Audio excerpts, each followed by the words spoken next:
যে কোনো কারণেই বা অ্যাকোমোডেশনের কারণে এইবার রেজাল্টটা একটু খারাপ হয়েছে। পরবর্তী পর্যায়ে যাতে আরো ভালো বাড়তি কোচিং এর ব্যবস্থাও করেছিলাম, কিন্তু এক্ষেত্রে দেখা যাচ্ছে কিছু কিছু ছাত্র অ্যাক্টিভ থাকলেও অধিকাংশ ছেলে মেয়ে মোবাইল আসক্ত। যতটুকু হয়েছে আপাতত আমরা ভবিষ্যতে এর থেকে শিক্ষা গ্রহণ করে আরো। তৎকালীন সময়ে ধর্মীয় শিক্ষার গুণগত মানের কথা চিন্তা করে নিভৃত পল্লীতে গড়ে তোলা হয় মাদ্রাসা। প্রথম অবস্থায় দাখিল পর্যন্ত পড়ালেখা করলেও মাদ্রাসার গুণগত শিক্ষার কথা চিন্তা করে পরবর্তীতে ফাজিল মাদ্রাসায় উন্নতি করা হয়। বলছিলাম কুষ্টিয়া কুমারখালী উপজেলার চৌরঙ্গী ফাজিল মাদ্রাসার কথা। মাদ্রাসাটি 1961 সালে প্রতিষ্ঠিত করা হয়। চলতি বছর 2024 সালের দাখিল পরীক্ষায় উত্তীর্ণ মেধাবী কৃতি শিক্ষার্থীদের ফলাফল ভালো হয়নি, আর এমন চিত্রই তুলে ধরেন মাদ্রাসার অধ্যক্ষ। 2024 সালে উক্ত মাদ্রাসা থেকে দাখিল পরীক্ষায় মোট 47 জন অংশগ্রহণ করে এবং 31 জন কৃতকার্য হয়েছে। পাশের হার 65 পয়েন্ট সামথিং। জিপিএ এসে কয়জন? জিপিএ 5 পাই নাই। কেন পাইনি?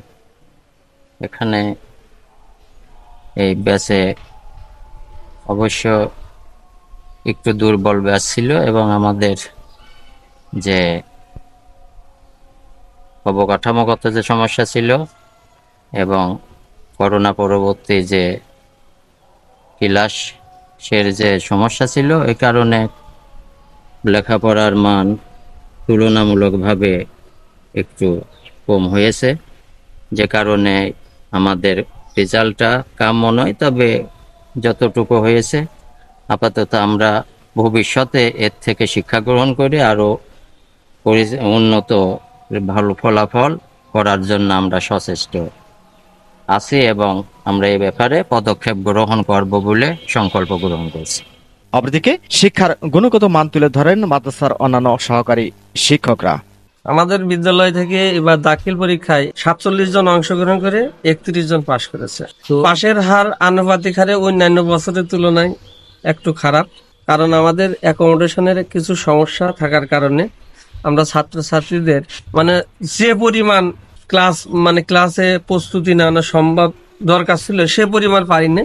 কিন্তু একটা ক্লাসের মধ্যে আরো বিভিন্ন জাতীয় ক্লাস কয়েকটা ক্লাস একসাথে করে আমরা তাদেরকে নেওয়ার জন্য সার্বক্ষণিক চেষ্টা করেছি। তারপরে ছাত্ররা করোনাকালীন সময়ের কারণে ওই সময় থেকেই ছাত্ররা পড়ালেখার প্রতি একটু অমনোযোগী। তাদের মনোযোগ আনার জন্য আমরা বহুত চেষ্টা করেছি। আমরা বিভিন্ন সময় সমাবেশ করেছি এবং অভিভাবকদের এখানে ডেকে আনেছি। গ্রামের অভিভাবকরা তো ডাকলে ঠিক মতো তারা উপস্থিত হতে চায় না। দেখা যাচ্ছে যে ম্যাক্সিমাম উপস্থিত না হলে কিছু হয়েছে, তাদেরকে বোঝাইছে, বিভিন্ন বোঝানোর কারণেও কিছুটা উন্নতি করা সম্ভব হয়েছে। তারপরেও আমরা চাচ্ছি যে নেক্সট পর্যায়ে যাতে ছাত্রছাত্রীদের আরো ভালো করা যায়।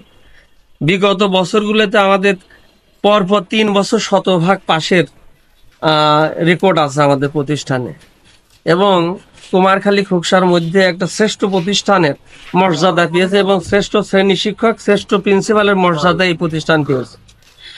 যে কোনো কারণেই বা অ্যাকোমোডেশনের কারণেই এইবার রেজাল্টটা একটু খারাপ হয়েছে। পরবর্তী পর্যায়ে যাতে আরো ভালো রেজাল্ট আমরা করাতে পারি এই দিকে আমরা সচেষ্ট থাকবো। 2024 সালের ফলাফল সম্পর্কে সামান্য একটু চিত্র তুলে ধরতেছি। সেটা হলো আমাদের বিদ্যালয় থেকে 47 জন ক্যান্ডিডেট পরীক্ষায় অংশগ্রহণ করেছিল, সেখানে 31 জন পাশ করেছে আর বাদ বাকি সফলতা অর্জন করতে পারি নাই। ও ইতিপূর্বে আমার বাংলা স্যার যে কথা বলে গেলেন সহকারী অধ্যাপক, আসলে একাডেমিক অবস্থার সমস্যার জন্যই আমরা মূলত টিচিং ক্যাপাসিটি ঠিকমতো দিতে পারি নাই। তারপর বিভিন্ন সমাবেশ করেছি, অভিভাবকদের সঙ্গে যোগাযোগ করেছি, আর ছাত্রছাত্রীদের উপস্থিতির ব্যাপারে আমরা অনেক আলাদাভাবে তাদেরকে দেখাই দিয়েছি। অঙ্কের স্যার দিয়ে, ইংরেজি টিচার দিয়ে এবং অ্যারাবিক শিক্ষক দিয়ে আমরা বাড়তি কোচিং এর ব্যবস্থাও করেছিলাম, কিন্তু এক্ষেত্রে দেখা যাচ্ছে কিছু কিছু ছাত্র অ্যাক্টিভ থাকলেও অধিকাংশ ছেলে মেয়ে মোবাইল আসক্ত।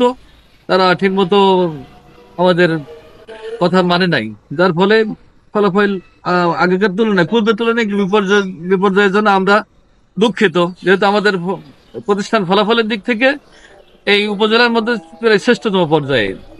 প্রতি বছর 100% বা 98% বা 75, কিন্তু 75 এর নিচে আমরা আসি না। কিন্তু এবার 65 হওয়াতে আমরা আন্তরিকভাবে দুঃখিত। ও সরকার যে কাঙ্ক্ষিত লক্ষ্যে আমাদেরকে পৌঁছানোর জন্য যে কারিকুলাম দিয়েছে, এই কারিকুলামের উপর ভিত্তি করে আমরা সার্বিকভাবে পাঠদান করার জন্য আমরা টিচারদেরকে ট্রেনিং দিয়েছি, আমরা নিজেরাও প্রশিক্ষণ গ্রহণ করেছি।